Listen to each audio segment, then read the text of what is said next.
Break के बाद खुशामदीद। हुकूमत ने दीनी मदारिस की रजिस्ट्रेशन से मुतालिक नया मुसव्वदा JUI को दे दिया है, जिस पर सेनेटर कामरान मुर्तजा और हुकूमत की कानूनी टीम में मुशावरत जारी है। जराये का कहना है कि JUI को 2019 का मुआहिदा तस्लीम करने समेत दीगर ऑप्शन दिए गए हैं। कहा गया है कि वजारत तालीम के तहत रजिस्ट्रेशन कराना चाहते हैं तो हुकूमत ताउन करने के लिए तैयार है। नई कानून साजी के तहत DC और वजारत दाखिला के तहत रजिस्ट्रेशन कराना चाहते हैं तो ये भी मुमकिन है। JUI रहनुमा कामरान मुर्तजा ने ABI न्यूज से गुफ्तगू में कहा, हुकूमत ने मुसव्वदा दिया है, इस पर मौलाना फजल रहमान से मुशावरत करूंगा। दीनी मदारिस की रजिस्ट्रेशन की कानून साजी इस्लामाबाद की हद तक थी, सूबों से मुतालिक कानून साजी विफाक नहीं कर सकता।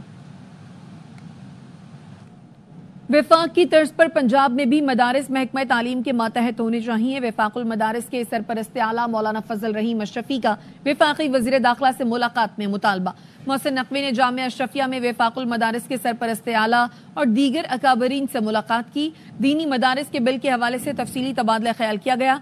मौलाना फजल रहीम अशरफी ने कहा, मदारिस के मामलात पर सियासत नहीं होनी चाहिए, हम अपना मुस्बत किरदार अदा करेंगे। मोहसिन नकवी ने मदारिस से मुतालिक मुस्बत किरदार की यकीन दहानी पर मौलाना फजल रहीम का शुक्रिया अदा किया। तहरीक इंसाफ ने अपने दौरे हुकूमत में इत्तेफाक राय से मदारिस के इत्तेहाद के साथ एक मुआहिदा किया था, जिस पर आज भी कायम है।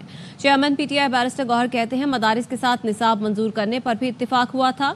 मदारिस का किरदार अहम है, लेकिन उसे ज़ाब्ते में लाना लाजमी है। मदारिस के सिलेबस में मजहबी मुनाफरत या अस्करियत पसंदी न हो, तालीम के साथ वोकेशनल ट्रेनिंग भी दी जाए। तहरीक इंसाफ ने अपने दौरे हुकूमत में इन सब में कंसेंसस डेवलप्ड करा के जो मदारिस का इतिहाद है उनके साथ एक मुआहिदा हुआ था और हम उस मुआहिदे पे आज भी कायम। मदारिस है, इनका एक बहुत अहम रोल है, लेकिन अहम रोल कभी रेगुलेट करना बड़ा लाजिम है। इसलिए पाकिस्तान तहरीक इंसाफ ने यह मुआहिदा करवाया था, सारे मदारिस का रजिस्ट्रेशन हो, स्टूडेंट पे भी नजर रखी जाए, सिलेबस में कोई मजहबी मुनाफरत वाली चीज़ें ना हो, मिलिटेंसी है पढ़ाई जाती है ये ना हो। ये भी उसमें लिखा था कि आप मैट्रिक तक और FSC तक ये वोकेशनल ट्रेनिंग भी दे दे और एजुकेशन भी दे दे। निसाब अप्रूव होना चाहिए, रजिस्ट्रेशन होनी चाहिए, हर सूरत होने से पाक हुआ था। और खबर दें आपको, जुडिशल कमीशन का 14 दिसंबर को होने वाला इजलास मुअख्खर हो गया है। तफसीलात क्या हैं, राजा मोहसिन एजाज से जानते हैं। बताइए राजा मोहसिन। देखिए, जराये का ये कहना है कि जुडिशल कमीशन ऑफ पाकिस्तान का 14 दिसंबर को होने वाला इजलास मुअख्खर कर दिया गया है। इस इजलास में लाहौर और बलूचिस्तान हाई कोर्ट्स के लिए एडिशनल जजेस के नामों पर गौर होना था। जराये का ये कहना है कि लाहौर और बलूचिस्तान हाई कोर्ट्स के लिए जजेस की नामजदगी का अमल 21 दिसंबर तक मुअख्खर किया गया है और जुडिशल कमीशन ने 6 दिसंबर को पेशावर और सिंध हाई कोर्ट्स के लिए नामजदगियों का अमल भी 21 दिसंबर तक मुअख्खर कर दिया था। अपडेट करने के लिए शुक्रिया। पाकिस्तान दुनिया की आखिरी लिस्टों में है। मौलाना फजल रहमान को सोचना चाहिए, क्या वो मदारिस का इशू उठाकर पाकिस्तान को आखिरी लिस्टों से भी बाहर निकालना चाहते हैं। गवर्नर सिंध कामरान टिसोरी कहते हैं, रजिस्ट्रेशन से मदारिस के बच्चों का मुस्तकबिल बेहतर हो सकता है तो 200% होनी चाहिए। मदरसों में बच्चों का मुस्तकबिल रजिस्ट्रेशन से बेहतर हो सकता है, उसकी रजिस्ट्रेशन 200% होनी चाहिए। मौलाना फजल रहमान साहब को भी सोचना चाहिए। आज पाकिस्तान वैसे ही दुनिया में आखिरी लिस्टों में है, मदारिस का इशू उठाकर पाकिस्तान को आखिरी लिस्ट से भी निकालने के अगर मूड में है, हम कहाँ खड़े। 1 और 2 बिलियन डॉलर मांगने के लिए हाथ फैलाए खड़े। ये है तरक्की के आज कराची की US एम्बेसी में आपको वीजा के लिए 1 साल बाद की डेट मिलती। UAE के अंदर पाकिस्तानियों को वीजा नहीं मिल रहा है। चेयरमैन सेनेट का UAE का वीजा वापस करे, प्राइम मिनिस्टर साहब ने बात करके वीजा दे। किस बात की हम खुशियां मना रहे हैं। शुक्र है उन्होंने सिविल नाफरमानी का कहा है। मेरा मशवरा है कि वो अस्करी नाफरमानी ना करें, वरना बड़ा मुश्किल हो जाए। बानी PTI ने हर वो काम बताया जिससे पाकिस्तान का नुकसान हो। सिविल नाफरमानी की कॉल वो पहले भी दे चुके हैं।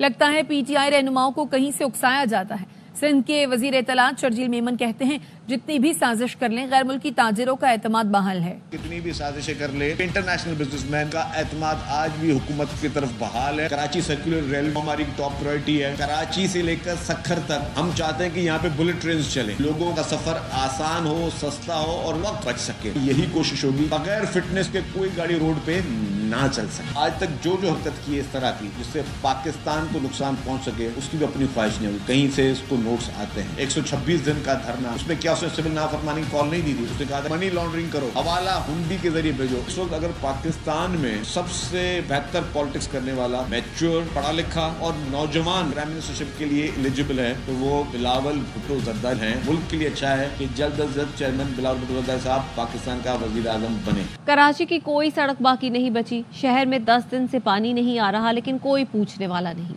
अमीर जमात इस्लामी हाफिज नईमुर रहमान कहते हैं 17 साल से पीपल्स पार्टी मुसल्लत है, कब्जे का निजाम कायम है और कराची इसका हदफ है। लोगों को बर्बाद करने का पूरा अमल है जो इस वक्त सिंध हुकूमत की क़यादत में चल रहा है, और पाकिस्तान पीपल्स पार्टी अपने बदतरीन फस्तायत के साथ इस सूबे के ऊपर हुक्मरानी कर रही है और शहर कराची उसका असली हदफ है। इसकी जमीनों पर कब्जा करो, इसकी इंडस्ट्री को रिश्वतों के बिल्कुल जाल में फंसा कर रखो। अगर उसकी इंडस्ट्री को ठीक तरीके से सहूलतें मिलना शुरू हो जाए तो लोग क्यों अपनी इन्वेस्टमेंट बाहर लेकर जाएंगे। 17 साल से पीपल्स पार्टी इस सूबे के ऊपर मुसल्लत है और इसने यहाँ पर कब्जे का निजाम कायम किया हुआ है। इस शहर का हाल देखें, सड़क बाकी नहीं है। 10 दिन से इस शहर कराची में आधे शहर में पानी नहीं आ रहा, कोई है पूछने वाला। खान साहब के ऊपर इस वक्त जितने मुकदमे बनते हैं वो सियासी बुनियादों पर बन रहे हैं, क्योंकि अगर करप्शन की बुनियाद पर मुकदमे बनने हो तो जरदारी साहब को कहाँ होना चाहिए, नवाज शरीफ साहब को कहाँ होना चाहिए, शहबाज शरीफ और इसहाक डार साहब को कहाँ होना चाहिए। अगर किसी चीज की चोरी और किसी चीज के डाके के मुकदमे हैं तो फिर इन सब लोगों को कहाँ होना चाहिए। इंसान हो या फरिश्ते, हम मुज़ाकरात के लिए तैयार हैं। मुल्की इस्तेहकाम और सियासी पारा नीचे लाने के लिए बातचीत कर सकते हैं। ऑपोजिशन लीडर उमर अयूब कहते हैं कौमी हुकूमत मसले का हल नहीं, अदलो इंसाफ और कानून की बालादस्ती होगी तो ही मुल्क आगे बढ़ेगा। इमरान खान साहब ने एक नेगोशिएटिंग कमेटी बनाई है, किसी भी के साथ भी हम लोग मुज़ाकरात कर सकते हैं। मुल्क में इस्तेकाम लाने के लिए, सियासी टेम्परेचर को कम करने के लिए, और उसकी शराइत ये है जितने निहत्ते लोगों के खिलाफ केसेस वो खत्म किए जाएं। वज़ीर आज़म इमरान खान साहब को फिलफौर रिहा किया जाए। 9 मई और 24 नवंबर पर आज़ादाना एक अदालती कमीशन होना चाहिए। ये चीजें नहीं होती तो उसके बाद फिर हम लोग आज़ाद हैं, एक सिविल डिसोबीडियंस मूवमेंट शुरू करें। उसमें मुख्तलिफ हमारे पास वेन्यूज मौजूद हैं, जो भी मुज़ाकरात के लिए तैयार हैं। वो पश्तूनों की एक मिसाल है चे बंदयादमानी या खापेरियानी मुज़ाकरात पर सरकू, मतलब कि वो इंसान हो या फरिश्ते हो या जो भी, हम लोग मुज़ाकरात के लिए तैयार हैं इंशाअल्लाह। कौमी हुकूमत इस वक्त मुल्क का हल नहीं है। इसमें वाज़े होना चाहिए कि मुल्क में अदल और इंसाफ और कानून की बालादस्ती होगी तो मुल्क आगे चलेगा। मईशत इस वक्त टोटली जैम्ड है, कोई इन्वेस्टमेंट नहीं आ रही, आइन और कानून की बालादस्ती नहीं है, इस तरह हुकूमत नहीं चलती। सुप्रीम कोर्ट आईनी बेंच ने फौजी अदालतों के फैसले के खिलाफ इंट्रा कोर्ट अपीलों पर समाअत रोकने की दरख्वास्त खारिज कर दी। अदालत ने साबिक chief justice Jawad S Khawaja पर बिला जवाज दरख्वास्त करने पर 20,000 रुपये जुर्माना भी आयद कर दिया। दरख्वास्त में इस्तदा की गई थी कि 26वीं तरमीम के खिलाफ होने तक समाअत न की जाए। अदालत के इस्तफसार पर वकील ने बताया कि वो अदालत के दायरा इख्तियार को तस्लीम नहीं करते। यह आईनी बेंच जुडिशल कमीशन ने नामजद किया है। जस्टिस जमाल मंदखेल ने कहा, आप कमरा अदालत छोड़ दें, क्या 26वीं तरमीम कलअदम हो चुकी है। जस्टिस मोहम्मद अली मजहर ने कहा, आपकी तरफ से ताखीरी हरबे इस्तेमाल हो रहे हैं। हर समाअत पर ऐसी कोई ना कोई दरख्वास्त आ जाती है। जो लोग फौजी अदालतों में जेर हिरासत हैं, क्या वो भी यही चाहते हैं। अदालत के सवाल पर हफीजुल्लाह नियाजी ने जवाब दिया कि वो ये केस चलाना चाहते हैं। जस्टिस मुसरत हिलाली ने कहा, जो लोग जेलों में पड़े हैं उनका सोचें, आपका तो इस केस में हक दावा नहीं बनता। सुप्रीम कोर्ट ने फौजी अदालतों को मुकदमात का फैसला सुनाने की इजाजत देने की हुकूमती इस्तदा मुस्तरद कर दी। जस्टिस मुसरत हिलाली ने कहा, इजाजत देने का मतलब फौजी अदालतों का इख्तियार तस्लीम करना होगा। आईनी बेंच में फौजी अदालतों में सिविलियंस ट्रायल केस की समाअत हुई। वजारत दिफा के वकील ख्वाजा हारिस ने दलाइल दिए कि वो सिविलियंस जो अफवाज में मुलाजमत कर रहे हैं उनका ट्रायल फौजी अदालत में हो सकता है। फौजी तनसीबात पर हमला करने वालों, अफवाज को ड्यूटी से रोकने वालों का भी फौजी अदालत में ट्रायल होगा। जस्टिस मुसरत हिलाली ने सवाल किया, क्या कोर कमांडर का घर भी फौजी तनसीबात में आता है। वजारत दिफा के वकील ने कहा, फौजी अफसरान के घरों में हसास दस्तावेजात होती हैं, घर को दफ्तर डिक्लेयर करके इस्तेमाल किया जा सकता है। जस्टिस जमाल मंदखेल ने कहा, फौजी एहलकारों को काम से रोकने का जुर्म तो ताज़ीरात पाकिस्तान में है। इसके तहत फौज को काम से रोकने वालों का ट्रायल आम अदालतों में होगा। जस्टिस हसन अजहर रिजवी ने कहा, एपीएस पर हमला करने वालों का ट्रायल कैसे चला था। वकील ने बताया, 21वीं तरमीम हुई थी जिसके बाद ट्रायल हुआ था। जस्टिस जमाल मंदखेल ने कहा, उस वक्त सिविलियन के खिलाफ फौजी अदालतों में ट्रायल के लिए आईन में तरमीम की गई थी। एडिशनल अटॉर्नी जनरल ने कहा, फौजी अदालतों में ट्रायल मुकम्मल हो चुके हैं। फौजी अदालतों को ट्रायल के फैसले सुनाने की इजाजत दी जाए। समाअत कल तक के लिए मुलतवी कर दी गई। खबर देंगे आपको, वजीर आजम की जेर सदारत शाम से पाकिस्तानियों के इनखला के हवाले से इजलास हुआ है। तफसीलात क्या है, deputy bureau chief Islamabad Azhar Farooq से जानते हैं। बताइए अजहर। جی، وزیر اعظم کی صدارت میں اس اجلاس میں وفاقی وزراء نے شرکت کی ہے اور اس وقت شام میں جو پاکستانی پھنسی ہوئی ہیں ان کو وہاں سے نکالنے کے حوالے سے تفصیلی طور پر بریف کیا گیا ہے۔ وزیر اعظم نے اس موقع پر ہدایت کی کہ شام سے وطن واپسی کے خواہاں پاکستانیوں کو بذریعہ ہمسائے ممالک جلد از جلد محفوظ انخلاء کے لیے ایک حکمت عملی جو ہے وہ تشکیل دی جائے۔ انہوں نے کہا کہ شام میں مقیم پاکستانیوں کے محفوظ انخلاء کے لیے اقدامات کیے جائیں۔ شام میں مقیم پاکستانیوں کے جان و مال کی حفاظت کو بھی یقینی بنانا ہماری اولین ترجیح ہے اور اس کے لیے تمام وسائل جو ہے وہ بروکار لائے جائیں گے۔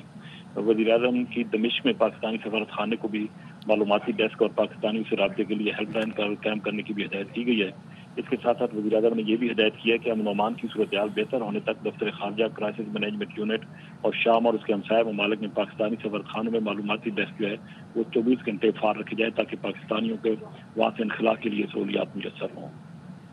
اپڈیٹ کرنے کے لیے شکریہ اظہر۔